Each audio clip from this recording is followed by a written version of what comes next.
Parshat Korach 5784, the zchut of connecting to my bar mitzvah parsha, the one that was chosen for me from Hashem and all the angels to try and think about deeper and more, and the relevance of it to things that I feel Hashem is asking me to think about.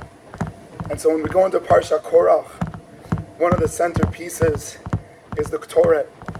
The Ktoret is what's going to define if Shevet Levi is chosen or a different Shevet.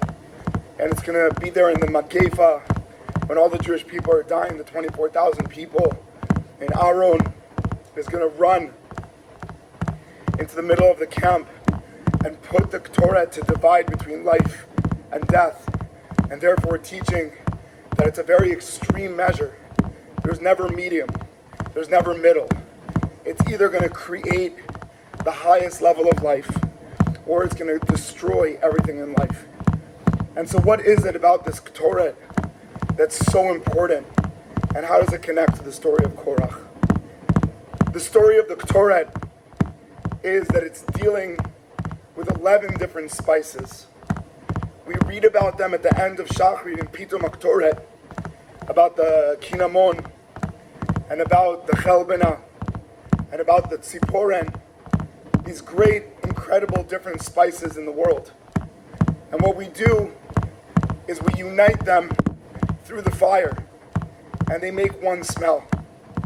And the idea of the Ktoret is reminding us that no matter how different everything is external, deep inside, sometimes deep, deep, deep inside, there's a link, there's a connection, there's a similarity.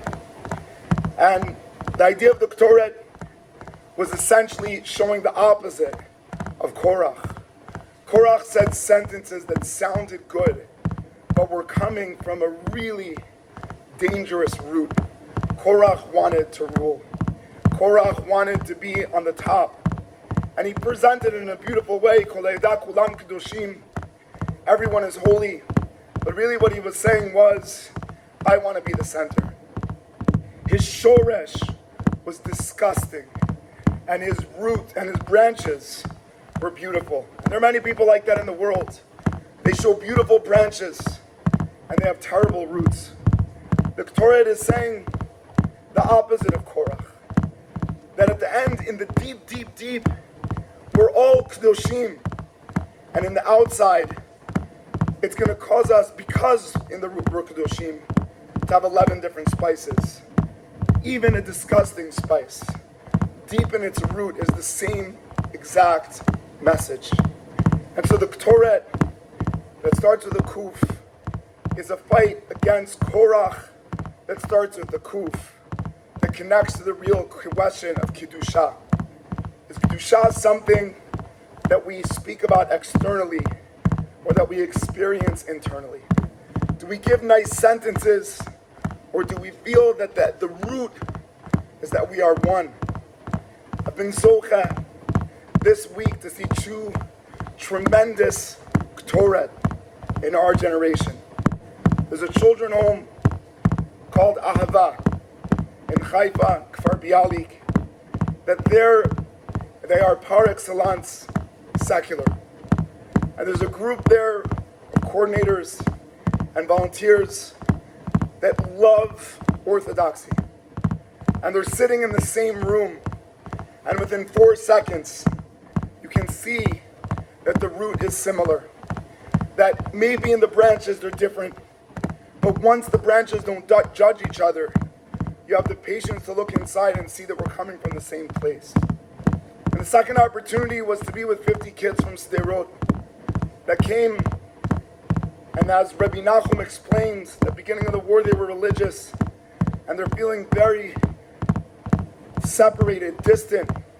In the external, they're a little bit more aggressive, a little bit more cynical, a little bit more divided, seeing the things that they've seen, being extremely teenager, not accepting these things that are going on and fighting and being frustrated. And then you see 4 seconds after they come off a bus and meet American kids with a different language, that they start within 4 seconds to see that the root is kadosh. The question is, are we Korach or are we Ktoret? Are we looking to look good, but really deep inside be full of ego? Or externally, do we realize that kavod is an okay thing, and it's a necessity, as Rav Kook says? But deep inside, it's all stemming from one place, that we want hitkashrut, connection. We want unity from the core that enables differences in the branches. And my bracha to Am Yisrael, in the days that we're in the times that we're experiencing, that we realize and understand that it's so essential to let the differences in the outside be next to each other, and to have the patience to look inside, to see that they're all coming from one place, which is to find relationships that last forever, because they stem from Hashem, they stem from Torah, they stem from Am Yisrael, they stem from Emet, and therefore create Shalom.